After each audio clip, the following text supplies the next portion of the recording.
Hello student, ये अपना number system का सिक्स्थ लेक्चर है। ठीक है, इस लेक्चर में हम लोग किसके बारे में पढ़ेंगे बेटा? तो इस लेक्चर का जो टॉपिक है अपना, वो टॉपिक है इर्रेशनल नंबर। क्या टॉपिक है बेटा? इर्रेशनल नंबर, है ना। तो इस लेक्चर में हम इर्रेशनल नंबर के बारे में थोड़ा सा डिटेल में पढ़ेंगे। इर्रेशनल नंबर क्लियर हो गया? अब ये इरेशनल नंबर होता क्या है ना, मैंने आपको बताया था फर्स्ट लेक्चर में, मैंने बताया था कि इरेशनल नंबर होता क्या है ना, होता क्या है। तो इसकी पहली बात आती है ना, those number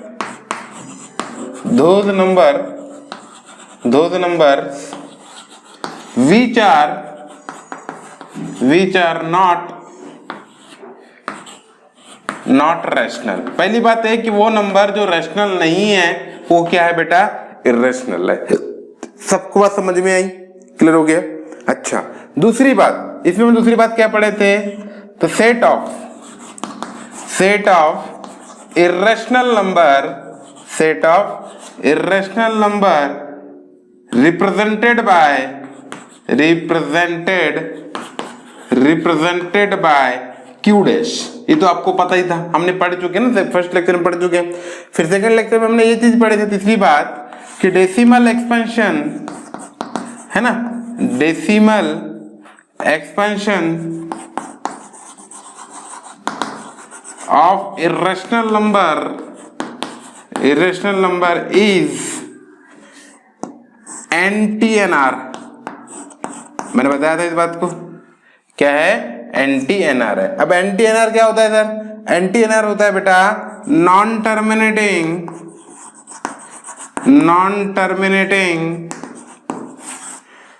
and non recurring, जो कभी खत्म भी ना हो एंड जो कभी रिपीट भी ना हो, नॉन रिकरिंग।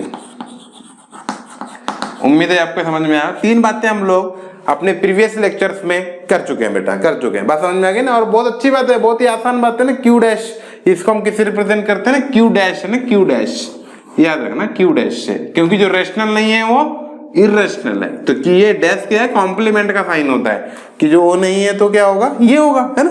बात समझ में आ गई? अच्छा सर, तो ये बातें हैं। मैं बोला हाँ बेटा यही बातें, और क्या बातें हो सकती है ना, क्या बातें हो सकती है। ठीक है, इतनी बड़ी बड़ी बड़ी बातें। तो सर ये तो इरेशनल नंबर के बारे में हो गया, है ना। बात समझ में? इरेशनल नंबर की तीन बातें दी, और तीन बातें ये क्या हमारे लिए बहुत इंपॉर्टेंट है। बात समझ में? तो ये इंपॉर्टेंट बातें आपको हो गई। ठीक है, आगे चलते हैं ना, आगे चलते हैं। तो ये बहुत इंपॉर्टेंट था जो हमको पता था। अब क्या होता है, अब इरेशनल नंबर के एग्जांपल ले लेते हैं, फोर्थ पार्ट में ले लेते हैं ना, एग्जांपल ले लेते हैं। एग्जांपल में मैंने क्या बताया था बेटा? एग्जांपल में था पाई, एप्सिलॉन, सॉरी नेपियर कांस्टेंट, ई, √2, √3, है ना, बहुत सारे एग्जांपल्स हैं, बहुत सारे एग्जांपल है। बात समझ में? जो क्या है बेटा? इरेशनल है ना, इरेशनल है।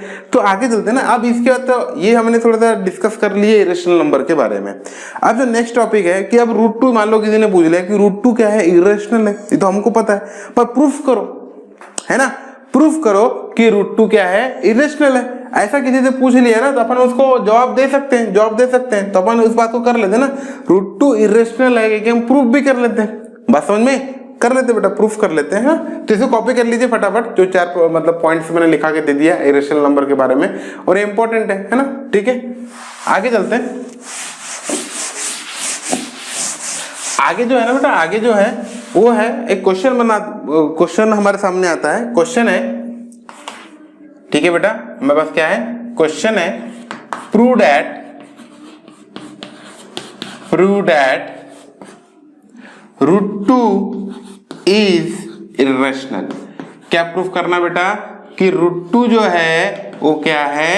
इरेशनल नंबर है। ये प्रूफ करो, प्रूव दैट √2 इज इरेशनल। तो हम कर देंगे प्रूफ करना कोई बड़ी बात नहीं है। अब क्या है ना, इरेशनल नंबर प्रूफ करना है, तो इसके जो प्रूफ का जो मेथड है, हम क्लास 10th में रियल नंबर में पढ़ने वाले हैं, और यहां भी मैं आपको उस चीज को थोड़ा सा क्या करता हूं, हिंट करा के मैं आपको प्रूफ करवा देता हूं। ठीक है बेटा, अब प्रूफ करने वाली बात यह है कि हम जब इसका प्रूफ करेंगे तो हम मान के चलेंगे इसका इनडायरेक्ट प्रूफ करेंगे। इनडायरेक्ट प्रूफ का मतलब होता है जो चीज गिवन दी होती है उसका अपोजिट, जो चीज है जिसे प्रूफ करना है तो उसका अपोजिट मान के चलो, और फिर कहीं ना कहीं हमारी मेथड में वो कहीं गलत हो जाएगा तो जो हम प्रूफ करना चाह रहे थे वो प्रूफ ऑटोमेटिकली हो जाएगा। अब किसी के मत से बातें ये बात जो है ना दिमाग में चली नहीं, सर क्या बोल रहे हैं ना, समझ ही नहीं आ रहा क्या बोल रहे हैं, क्या इनडायरेक्ट प्रूफ करो जो है वो कर लो, ऐसा थोड़ी होता है ना। तो वो मैं बताता हूँ, ठीक है, आपको भी समझा नहीं होगा मैंने क्या बोला, ठीक है। तो उसको मैं आपको ऐसा लिख के समझाऊंगा ना तो बिल्कुल आपको समझ में आ जाएगा कि इनडायरेक्ट प्रूफ क्या होता है, सर क्या इरेशनल है तो क्या मानेंगे, है ना। तो सबसे पहली बात कि इरेशनल का अपोजिट क्या होता है। दुनिया में दो ही टाइप के नंबर है, या तो इरेशनल होंगे या तो रैशनल होंगे। बात समझ में। अगर हमें प्रूफ करना है कि √2 इज इरेशनल तो हमें क्या मान के चलना पड़ेगा, उसका अपोजिट रैशनल मान के चलेगा। दो ही तो लोग हैं यार, ये नहीं तो ये, बात समझ में। इसलिए तो लेट ये एज्यूम कर लेते हैं ना, क्या लेते हैं, एज्यूम कर लेते हैं, लेट एज्यूम, है ना, एज्यूम √2 इज रैशनल। हमने क्या एज्यूम कर ली बेटा कि √2 क्या है, रैशनल है। अगर √2 रैशनल है therefore it is a form of p/q, it is a form of p/q। अगर √2 क्या है, रैशनल है तो किसके फॉर्म में होगा, p/q के फॉर्म में होगा। एंड p, q आर को प्राइम, p और q क्या होंगे, को प्राइम होंगे। क्यों बेटा को प्राइम क्यों होंगे, क्योंकि अगर हम रैशनल नंबर की बात करते हैं तो हमेशा हम स्मॉलेस्ट फॉर्म को देखते हैं, याद रखना, मैंने बताया था, हर बार बताता हूं मैं। कभी भी रैशनल नंबर को देखना है तो हम हमेशा उसका स्मॉलेस्ट फॉर्म देखते हैं। क्लियर हो गया बेटा, है ना। आगे चलते हैं ना, आगे चलते हैं, ठीक है। आगे चलने वाली बात क्या है, √2 इज को प्राइम, मतलब सॉरी √2 इज रैशनल, जहां पे वो किस फॉर्म में होगा, p/q के फॉर्म में होगा, एंड p/q आर को प्राइम।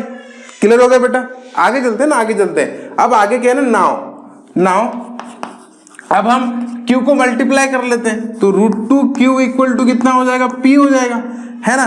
फिर स्क्वायरिंग ऑन बोथ साइड, ये मेथड है बेटा ना, स्क्वायरिंग मेथड है, squaring on both side, squaring on both side. Squaring करेंगे तो क्या हो जाएगा, ये 2q square equal to p square हो जाएगा। बात समझ में, ये क्या हो जाएगा, 2q square equal to p square आ जाएगा। बात समझ में आ गई।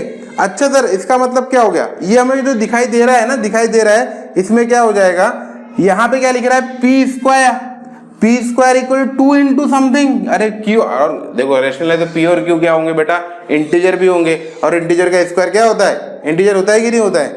बात समझ में, ठीक है। तो अब यहाँ पे देखो p स्क्वायर इक्वल टू क्या बोला मैंने, 2 इंटू समथिंग। इधर क्या हो जाएगा, हियर अगर कोई नंबर किसी 2 इंटू समथिंग है मतलब वो उसका क्या है, मल्टीपल है, तो here p square is multiple of 2, multiple of 2। यहां पे जो बेटा p स्क्वायर है वो किसका मल्टीपल है, 2 का मल्टीपल है, दिख ही रहा है, मल्टीपल ऑफ 2, है ना बेटा। आगे चलेंगे, आगे अगर p स्क्वायर 2 का मल्टीपल है तो absolutely p is also, therefore p is also multiple of 2। ये होता है बेटा। अगर आप देखो यहाँ पे p जो है ना, p इसका कोई भी नंबर देखो अगर 2 का मल्टीपल है तो सिंपल सी बात है कि p भी क्या होगा, मल्टीपल ऑफ 2 होगा। क्लियर हो गया, ये इंपॉर्टेंट बात थी, तो ये याद रखो, p is multiple of 2। Next, अगर p मल्टीपल है 2 का तो ना, अगर p मल्टीपल है 2 का तो मैं क्या लिख सकता हूं बताओ। अगर p जो है 2 का मल्टीपल है तो मैं p को p इंटू 2 इंटू समथिंग लिख लेता हूं, है ना बेटा, r लिख लेता हूं, r 2r समथिंग, r क्या, सम इंटीजर। बात समझ में। अरे कोई किसी का मल्टीपल है भाई, अब जैसे कि मान लो 8 2 का मल्टीपल है तो क्या लिखते हैं, 2 इंटू 4। 16 2 का मल्टीपल है तो क्या लिखते हैं, 2 इंटू 8, तो 2 इंटू समथिंग है ना। कोई भी अगर 2 का मल्टीपल है तो 2 इंटू समथिंग है क्या, नहीं है। उसी प्रकार से अब अगेन है ना, अगेन क्या करने वाले हैं हम लोग, अगेन हम करने वाले हैं, again squaring on both side, squaring on both side. Again हम क्या करने वाले हैं, स्क्वायरिंग ऑन बोथ साइड करेंगे। स्क्वायरिंग करेंगे तो क्या आ जाएगा बेटा, P square equal to 4r square आ जाएगा। अच्छा हाँ, अब देखो ना पी स्क्वायर की वैल्यू क्या है, इसको अपन a बोल देते हैं, a है ना, a बोल देते हैं। तो पी स्क्वायर की वैल्यू क्या है, 2q स्क्वायर, यहाँ रख देते हैं। तो P square equal to 2q square equal to 4r square, है ना। ये कहां से आया अपना, फ्रॉम a से, फ्रॉम a से आ गया बेटा, है ना, फ्रॉम a से आ गया। अच्छा फिर आगे क्या हो जाएगा, देखो 2 जो है ना, ये 4 को काट देगा 2 टाइम्स, तो q स्क्वायर इक्वल टू कितना आ जाएगा, 2r स्क्वायर आ जाएगा। अब यहाँ पे भी देखो सेम दिख रहा है, सेम दिख रहा है, तो q square equal to 2r square. तो यहाँ दिख रहा है कि जो q स्क्वायर है वो 2 इंटू समथिंग है, 2 इंटू r स्क्वायर समथिंग है। तो हियर ना, हियर क्या लिखेंगे हम लोग, q square is multiple of 2। अगर q स्क्वायर 2 का मल्टीपल है, हेंस, है ना, हेंस, ठीक है, q is also multiple of 2, also multiple of 2। तो q भी क्या हो जाएगा, 2 का मल्टीपल हो जाएगा, और इसको हम सेकंड बोल देते हैं, है ना, इसको क्या कह देते हैं हम लोग, सेकंड डाल देते हैं। अब देखो ना p भी मल्टीपल है 2 का, q भी मल्टीपल है 2 का, तो p और q में कॉमन फैक्टर क्या आ गया बेटा, 2 कॉमन फैक्टर आ गया। अरे समझो ना, अब p जो है वो 2 इंटू समथिंग है, q भी क्या है, 2 इंटू समथिंग है। बात समझ में आ रही है आप लोग को यहाँ तक, है ना, दिमाग में बात बैठनी चाहिए, बस हो गया। तो दोनों में 2 इंटू समथिंग है, तो दोनों में कॉमन क्या आया, 2, तो 2 कॉमन फैक्टर आया कि नहीं आया, अरे समझ में आई मेरी बात, कॉमन फैक्टर आ गया। और 2 कॉमन फैक्टर हो जाएगा तो क्या उनका HCF 1 होगा क्या, अगर HCF 1 नहीं होगा तो HCF 2 हो गया, तो उनको को प्राइम होंगे क्या, नहीं। और यहाँ तो हम क्या बात कर रहे थे कि वो क्या है, को प्राइम है, और यहाँ पे तो कॉमन फैक्टर 2 आ गया जो को प्राइम नहीं है, क्योंकि को प्राइम नंबर क्या था, जिन दो ऐसे दो नंबर जिनका HCF क्या होता है, 1 होता है, वो को प्राइम होते हैं। यहाँ तो HCF 2 आ गया, तो को प्राइम कैसे होंगे, बात समझ में आ गई आप लोग को। अब को प्राइम नहीं होंगे तो अपन लिख देंगे, क्या लिखेंगे, from 1 and 2 is common factor of p and q, hence our assumption is wrong, है ना। या फिर बोल देंगे is contradiction is our assumption, है ना, इट इज कॉन्ट्राडिक्शन या कॉन्ट्राडिक्ट, है ना, कॉन्ट्राडिक्ट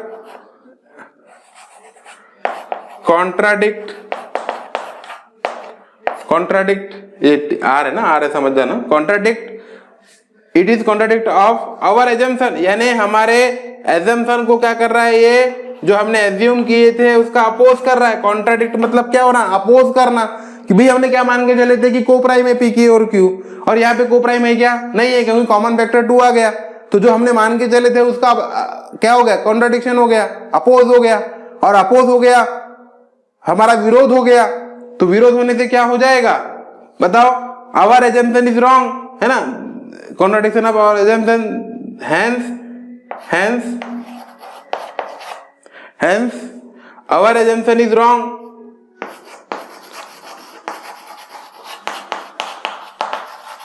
जो हमारा assumption था वो क्या हो गया बेटा, wrong हो गया।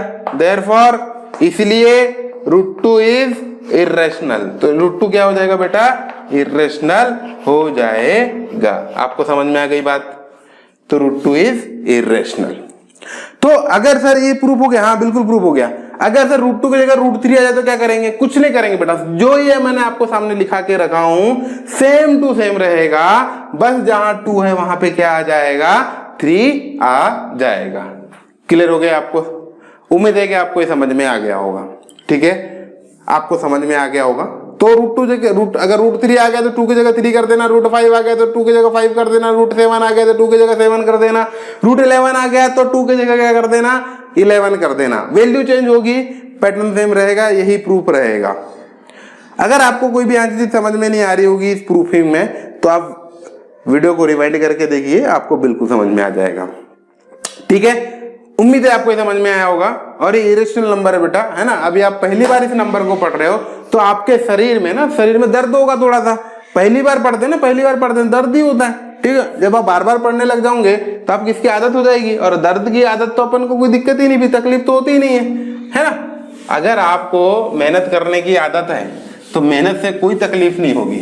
पर अभी तक आप अगर मेहनत नहीं कर रहे थे, अगर अब आप मेहनत स्टार्ट करते हैं तो मेहनत आपके शरीर को इतनी तरीके से चुभती है ना कि आपको पूरे दिन में तारे नजर आने लग जाते हैं। इसलिए मेहनत करते रहो कि बाद में अगर कितनी भी मेहनत करनी पड़े तो मेहनत का दर्द हमको ना लगे। उसी प्रकार से रेशनल नंबर हम पहली बार पढ़ रहे हैं तो कुछ स्टूडेंट को इसका दर्द होगा, क्योंकि ये किसी को समझने में थोड़ी सी क्या होती है, कठिनाई होती है। बात समझ में आ गई? और कुछ नहीं होता, एक दो बार पढ़ेंगे पूरा क्लियर हो जाएगा। क्या दिक्कत? कोई दिक्कत नहीं है। बात समझ में आ गई? हाँ, तो प्रूफ ऑफ अपना इरेशनलिटी भी हो गया बेटा, है ना, प्रूफ ऑफ इरेशनलिटी भी हो गया।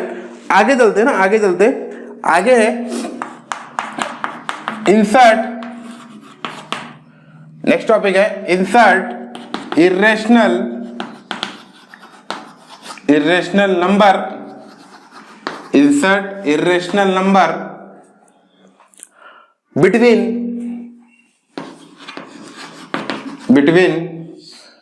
To real number.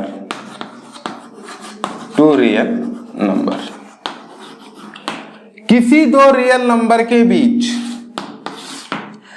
हमें क्या करना है? इरेशनल नंबर इंसर्ट करने। इसके पहले वाले लेक्चर में हम लोग ने दो नंबरों के बीच में रेशनल नंबर फाइंड करना सीखा था, इंसर्ट करना सीखा था। बात समझ में? और किसी भी दो नंबर के बीच में इनफाइनाइट रेशनल नंबर होते हैं, और किसी भी दो रियल नंबर के बीच में इनफाइनाइट इरेशनल नंबर होते हैं। बात समझ में आई बेटा? ठीक है, क्लियर हो गया? हाँ, बात समझ में? तो कैसे करते हैं ना, कैसे करते हैं? तो इसके लिए मेथड 1, सबसे पहले मेथड 1 ले लेते हैं। और मेथड 1 बहुत ही आसान है, एकदम बिल्कुल एकदम इजी। मेथड 1 यूनिवर्सल मेथड है ना। मेथड 1 है सर्ट्स फॉर्म। अच्छा, ये सर्ट्स क्या है आगे पढ़ेंगे बेटा। सर्ट्स फॉर्म किसके फॉर्म में आएगा? सर्ट्स के फॉर्म में आएगा। अच्छा, ये सर्ट्स क्या होता है? ये रूट का साइन इस फॉर्म में, रूट का साइन है ना, रूट का साइन ऐसे ये सर्ट साइन बोलते हैं इसको। nth रूट, आगे हम नेक्स्ट में सर्ट्स के बारे में भी ज्यादा डिटेल में पढ़ेंगे, पर मैं बताता हूं ये सर्ट्स का साइन क्या होता है। सर्ट्स फॉर्म ये होता है रूट और की पावर n। अगर सिंपल रूट है मतलब इसकी डिग्री, इसका ऑर्डर क्या है? 2 है। अगर यहाँ n लिए cube root, fourth root, fifth root नाम सुने हो ना कभी ना कभी, तो यही चीज है। तो ये nth रूट। इसके जैसे अगर तस्वीर आई, फोटो इसके जैसे दिख रही है, तो वो कौन सी फॉर्म हो गई बेटा? सर्ट्स की फॉर्म हो गई। बात समझ में आई गई? ठीक है, सर्ट्स फॉर्म मेथड 1 है, सर्ट्स फॉर्म। ठीक है, क्लियर हो गया? नेक्स्ट चलते हैं, आगे चलते हैं। ये सर्ट्स फॉर्म समझ में आओगा? ठीक है, तो मैं बात को लिख देता हूं यहाँ पे। सर्ट्स फॉर्म मतलब nth रूट के फॉर्म में। ठीक है, करना क्या है? इफ a and b are two real number,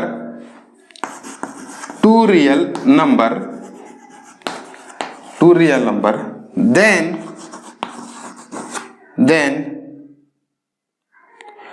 root क्या करना है? जो भी अगर दो रियल नंबर दिए हैं तो दिए होंगे, उनके बीच में जो नंबर आने वाला है वो आने वाला है root into product of this number. Then root A B is between A and B. तब रूट ए बी क्या होगा?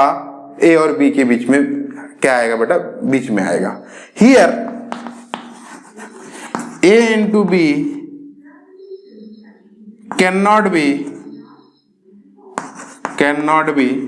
Perfect square. a into B क्या नहीं होना चाहिए? परफेक्ट स्क्वायर नहीं हो। इस बात को पूरा लिखता हूं, परफेक्ट स्क्वायर। अगर सर ये a into be perfect square हो जाएगा तो क्या हो जाएगा? तो हमको एक रियल नंबर मिल जाएगा। रियल नंबर तो मिलेगा, रेशनल नंबर मिल जाएगा। जैसे कि रूट 16 क्या आता है? 4 आता। रेशनल आता तो हमें क्या निकालना था? इरेशनल निकालना था, तो रेशनल आ जाता। इसलिए ये जो स्पेशल कंडीशन आपके सामने लिखी है कि रूट ए इंटू बी क्या नहीं होना चाहिए? Can not be perfect square नहीं होना चाहिए, कंडीशन है। बात समझ में क्लियर हो गया? एग्जाम्पल लेते हैं। मान लो किसी ने पूछ लिया फाइंड अइरेशनल नंबर लेते हैं ना, अइरेशनल नंबर, क्वेश्चन वहां लिखते हैं, ठीक है। ये मेथड 1 है, ठीक है। फाइंड इसे क्वेश्चन समझ में आता है ना। मेथड 1 फिर मेथड 2 कर लेंगे अपन, कोई दिक्कत नहीं है ना। मेथड 1 सर्च फॉर्म, ठीक है। क्वेश्चन है find अइरेशनल number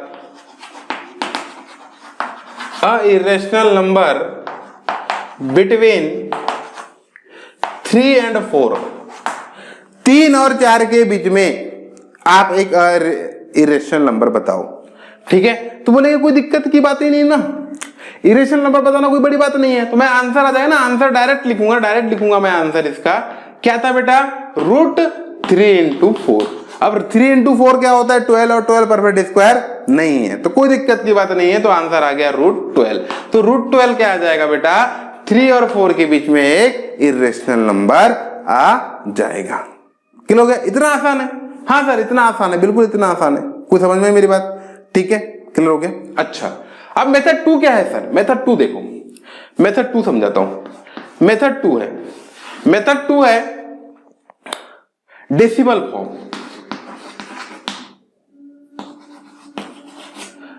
decimal form, sir decimal form क्या है? मान लो ये क्वेश्चन यही ले रहे हैं ना, क्वेश्चन हम यही क्वेश्चन उठा रहे हैं, ठीक है। डेसिमल फॉर्म, तो डेसिमल फॉर्म में क्या है कि जो नंबर आपके सामने क्या दिए हैं, गिवन दिए, तो लिख लो 3। अब 3 को डेसिमल फॉर्म 3 और 4 के बीच में चाहिए, 3 और 4 के बीच में इरेशनल चाहिए। और इरेशनल नंबर का डेसिमल फॉर्म क्या होता है, NTNR होता है। NTNR का मतलब होता है नॉन टर्मिनेटिंग नॉन रिकरिंग। तो 3 और 4 के बीच में आप मुझे बताओ 3.1 आ सकता था कि नहीं आ सकता था?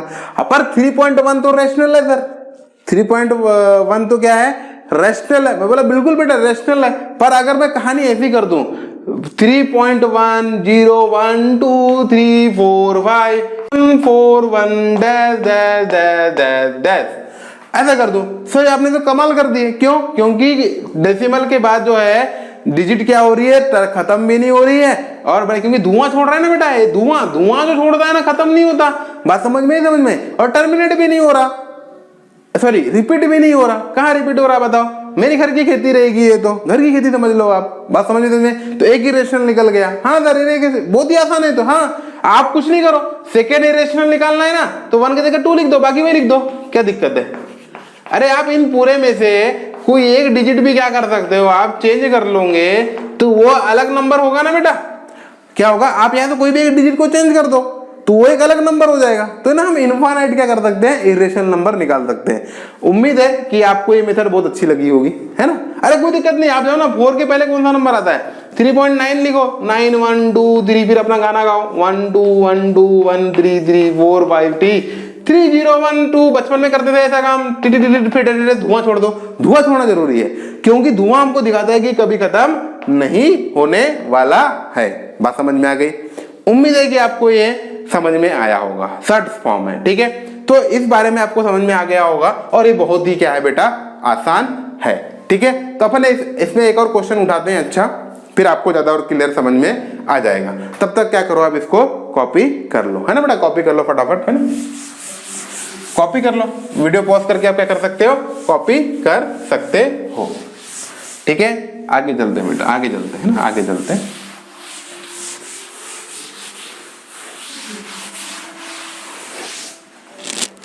ठीक है, आगे चलते हैं। आगे क्या ना, आगे हम क्वेश्चन उठाते हैं ना, क्वेश्चन उठाते हैं, ठीक है बेटा। क्वेश्चन उठाते हैं। क्वेश्चन है find 2 irrational number, find 2 irrational number between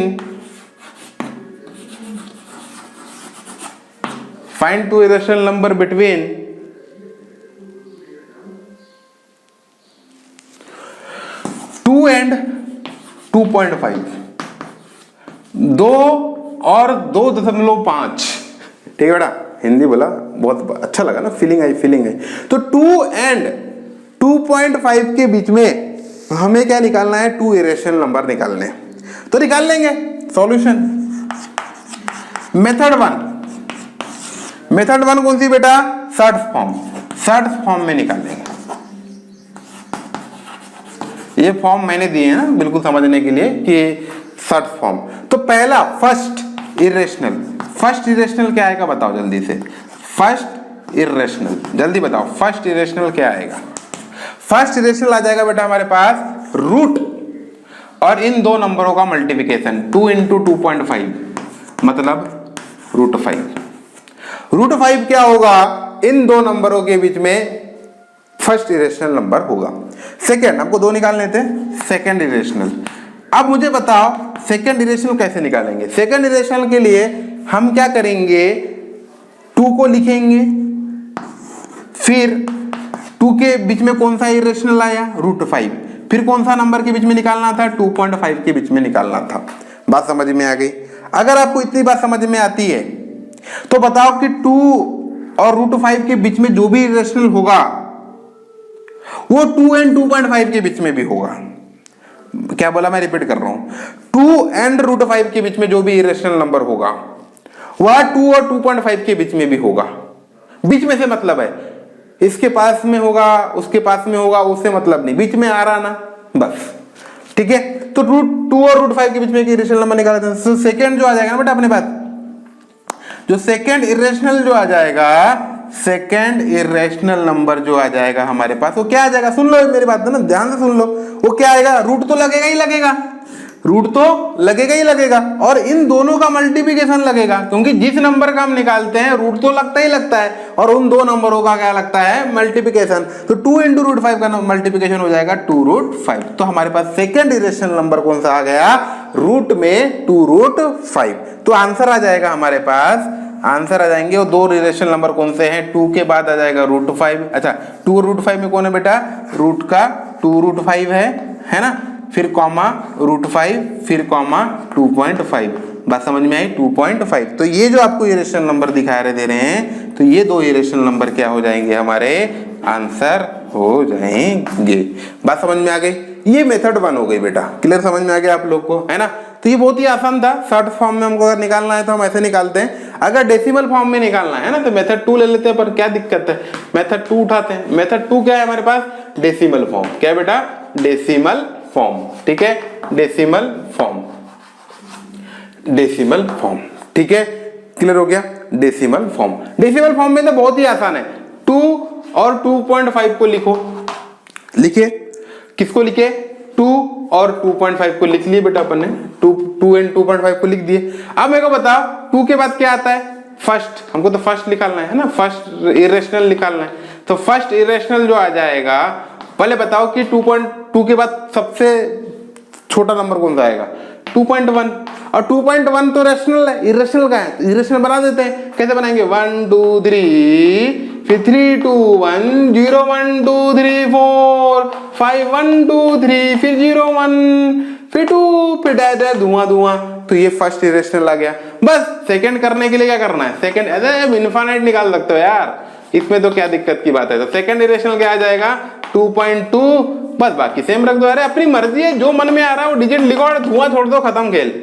आप क्या इनफाइनाइट निकाल सकते हो ऐसे बैठ के घर में, है ना, पूरी बुक भर सकते हो इरेशनल नंबर निकालने के लिए। अरे कोई दिक्कत की बात नहीं है। बात समझ में आ गई आप लोगों को यहाँ तक। उम्मीद है कि आपको ये समझ में आया होगा और अच्छे से समझ में आया होगा, ठीक है। ये छोटी छोटी बातें होती है जो मैं आपको अलग बता रहा हूँ, ठीक है, क्लियर हो गया। आगे चलते हैं ना, आगे चलते हैं, नेक्स्ट टॉपिक पे चलते हैं, नेक्स्ट टॉपिक पे चलते हैं। आप वीडियो पॉज करके क्या कर सकते हैं, इसे कॉपी कर सकते हैं, है ना। आगे चलते हैं, आगे चलते हैं, ठीक है।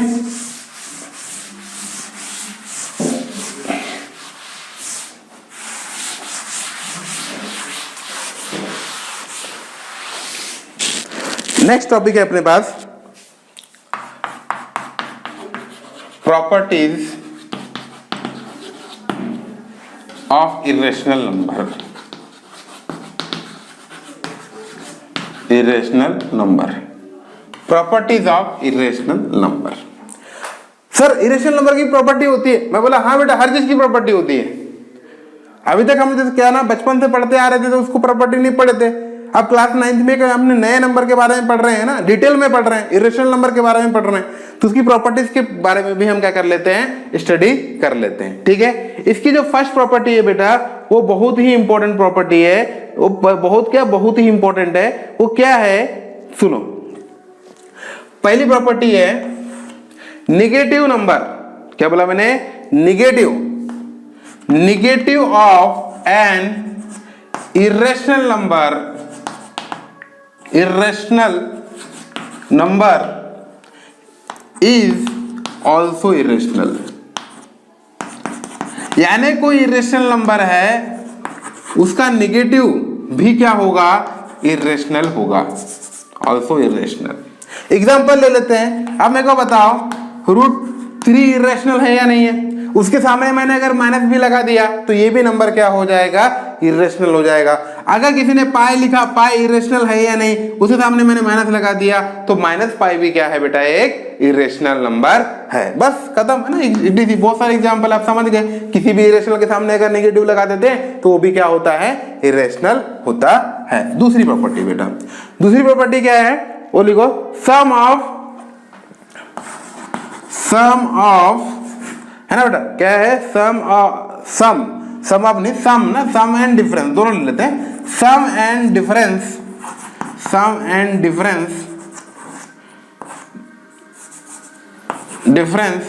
ऑफ इरेशनल नंबर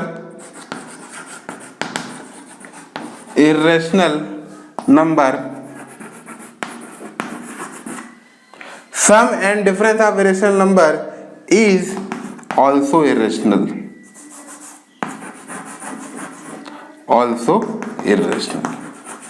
बात समझ में। यानी किसी दो इरेशनल नंबर है जिनका सम है ना, ठीक है, बात समझ में, जिनका सम एंड डिफरेंस वो भी क्या होगा, इरेशनल होगा। जैसे एग्जांपल √2 इरेशनल है तो उनका प्लस और √3 भी इरेशनल है तो इन दोनों का सम भी क्या होगा, इरेशनल होगा, और सब डिफरेंस भी क्या हो जाएगा, इरेशनल आ जाएगा। और ये ऑलवेज होता है बेटा, हमेशा होता है ना। क्या होता है बेटा, ये हमेशा होता है ना। एग्जांपल फर्स्ट, एग्जांपल 2 ले लेते हैं, है ना। √5 -√7, ये भी क्या हो जाएगा, माइनस प्लस है ना, प्लस माइनस, ये भी क्या हो जाएगा, इज इरेशनल। ये भी बेटा क्या होगा, इरेशनल होगा। बहुत ही छोटी छोटी बातें हैं जो आपको क्या करनी है, याद रखनी है। ठीक है, आगे चलते हैं, ठीक है बेटा। Sum product and difference of 2 irrational number, है ना बेटा, मैंने क्या बोला, ठीक है। अच्छा यार, सम डिफरेंस एंड प्रोडक्ट भी लिख लेते हैं, ठीक है। सम कॉमा लिखा, प्रोडक्ट लिख दो ना, प्रोडक्ट भी आता ना, product and difference of irrational number is also irrational. तो एग्जांपल थर्ड में अगर लिख देते हैं, अगर किसी ने √2 × √3 बोला तो ये भी क्या हो जाएगा, √6 भी क्या हो जाएगा, इरेशनल। क्या हो जाएगा बेटा, इरेशनल ना, इरेशनल। बात समझ में आई, इरेशनल, ठीक है। ये भी आप लिख सकते हैं, प्रोडक्ट ऊपर लिख लेना आप लोग, ठीक है, समझ में आ गया। आगे चलते हैं, थर्ड प्रॉपर्टी देखते हैं। थर्ड प्रॉपर्टी क्या है, सुनो। थर्ड प्रॉपर्टी है सम एंड डिफरेंस। सर देखो सर, इरेशनल नंबर के बीच तो आप तो रिलेशन बता रहे हो, तो इरेशनल ही आ रहा है कि नहीं। सर ऐसा भी तो हो सकता है ना कि हम इरेशनल नंबर को रेशनल नंबर के साथ प्लस कर सकते हैं। मैंने बोला हाँ, इरेशनल को रेशनल के साथ कर सकते हैं, रेशनल को इरेशनल के साथ प्लस माइनस कर सकते हैं। तब कौन सा नंबर आएगा सर, तो उसके बारे में पढ़ लेते हैं। Sum and difference of rational number and irrational number is always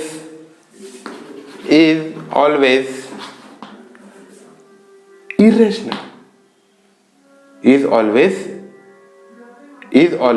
irrational बेटा।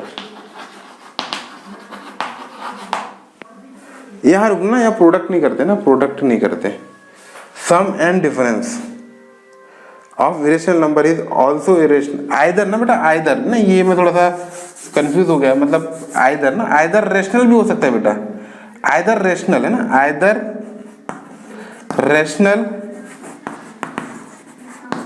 और इरेशनल। सर ऐसा क्यों सर, आइदर रेशनल और इरेशनल क्यों? अब देखिए बेटा सुनो तो √2 प्लस √2 अगर हमें सेम कर दिया √2 प्लस √2 तो √2 तो इरेशनल है, पर किसी ने लिख दिया ना √2 माइनस √2, किसी ने क्या लिख दिया √2 माइनस √2, तो क्या हो जाएगा 0, और 0 क्या होता है रेशनल है। अब किसी ने लिख दिया ना फोर्थ एग्जांपल √2 इंटू √2 कर दिया, तो √2 इंटू √2 कितना आ जाएगा √4 आ जाएगा, और √4 में 2 आ गया बेटा, तो 2 तो रेशनल हो गया ना। तो इसीलिए sum product and difference of irrational number is either rational, यानी प्रोडक्ट डिफरेंस को अगर हम लें, सम को लें इरेशनल नंबर के, तो वो तो रेशनल भी हो सकते हैं या इरेशनल भी हो सकते हैं। तो बता दिया मैंने 2, और 2 क्या है अपने पास, क्या है रेशनल है। बात समझ में आ गई। एक है छोटी छोटी चीजें मतलब बताने में भूल जाता है इंसान, फिर भी उम्मीद है कि आप समझ में आ गया है ना। आगे चलते हैं आगे चलते हैं। बट ये जो है ना बेटा sum and difference of rational number and irrational is always irrational. क्या होगा हमेशा, क्या होगा इरेशनल होगा।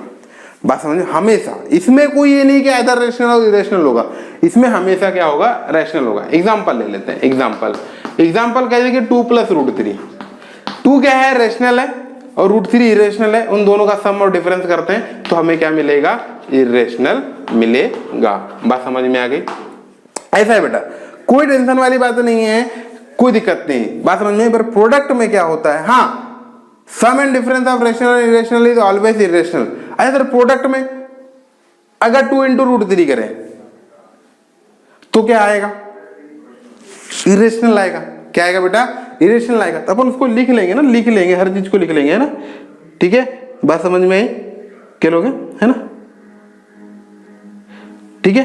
पर क्या जरूरी नहीं ना, जरूरी नहीं है, क्या है जरूरी नहीं है कि वो इरेशनली आएगा, ठीक है। तो फोर्थ प्रॉपर्टी प्रोडक्ट के बारे में पढ़ लेते हैं। किसके बारे में पढ़ लेते हैं बेटा, प्रोडक्ट के बारे में पढ़ लेते हैं। तो प्रोडक्ट ऑफ रेशनल है ना, product of rational and irrational है ना, इरेशनल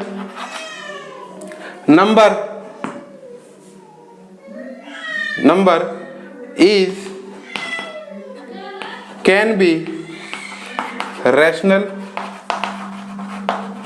और इरेशनल, या आइदर रेशनल और इरेशनल, आप जो भी बोलना चाहें। बात समझ में। अब जैसे कि मान लो एग्जांपल लेते हैं, बेटा ना, एग्जांपल की में आ जाता है कि 2 इंटू √3, 2 रेशनल है फिर इरेशनल है, ये तो इरेशनल आ गया, इरेशनल आ गया। पर जैसे कि बात करता हूं जीरो क्या है बेटा रेशनल है, तो 0 इंटू √3 0 आ गया, और 0 क्या है रेशनल है। बात समझ में। इसलिए प्रोडक्ट ऑफ, ध्यान सुनना, इरेशनल और इरेशनल के बीच तो इरेशनल ही आना है, चाहे प्रोडक्ट करो डिफरेंस करो, नहीं प्रोडक्ट करने, देखो बहुत ध्यान समझने वाली बात है ना। देखो मैं भी कितना कंफ्यूज हो जा रहा हूं, ठीक है, आपको पढ़ाते मेरे को आता है फिर भी मैं कितना कंफ्यूज हो जा रहा हूं, तो आपको तो बिल्कुल है ना सावधानी बरतनी है। अब ध्यान सुनना, पहली प्रॉपर्टी क्या है, एक बार रिपीट कर देता हूं आप लोगों के लिए, ठीक है, पूरी खिचड़ी बन गई है। तो negative of irrational number is also irrational, यानी नेगेटिव किसी भी इरेशनल नंबर का नेगेटिव क्या होगा इरेशनल होगा, ठीक है। Sum product and difference of irrational number, यानी किसी दो इरेशनल नंबर का सम कर रहे हो, प्रोडक्ट कर रहे हो और क्या कर रहे हो डिफरेंस कर रहे हो, तो वो क्या हो सकता है इरेशनल भी हो सकता है और इरेशनल भी। क्यों बेटा, क्योंकि √2 माइनस √2 करेंगे तो 0 आएगा, और जीरो क्या होगा इरेशनल, 0 क्या होगा रैशनल होगा। बात समझ में आ गई, क्लियर हो गया। अच्छा उसी में हम दूसरी बातें पढ़ते हैं कि sum and difference of rational and irrational is always irrational. कभी भी किसी भी दो नंबर का जो है एक रेशनल और एक है इरेशनल, उन दोनों का सम और डिफरेंस हमेशा क्या होगा इरेशनल होगा, यहां कोई कंफ्यूजन नहीं है। But product of rational and irrational number can be rational और इरेशनल, तो क्या हो सकते हैं प्रोडक्ट जो है वो रेशनल भी हो सकता है और इरेशनल भी हो सकता है। एग्जांपल में देखिए हमने 2 √3 इरेशनल आया बेटा, और यहाँ पे क्या है 0 इंटू √3, तो 0 क्या है एक रेशनल है, इसके वजह से क्या हो सकता है वो रेशनल भी हो सकता है और इरेशनल भी हो सकता है। उम्मीद है कि आपको ये समझ में आया होगा, है ना, कि प्रॉपर्टीज ऑफ इरेशनल। ये 4 प्रॉपर्टी है इरेशनल नंबर की, बहुत ही इंपॉर्टेंट है ना।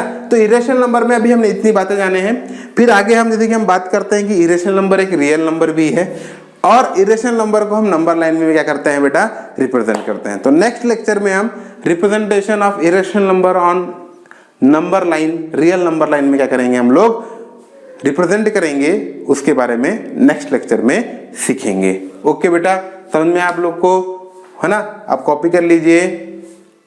थैंक यू बेटा ना, थैंक यू।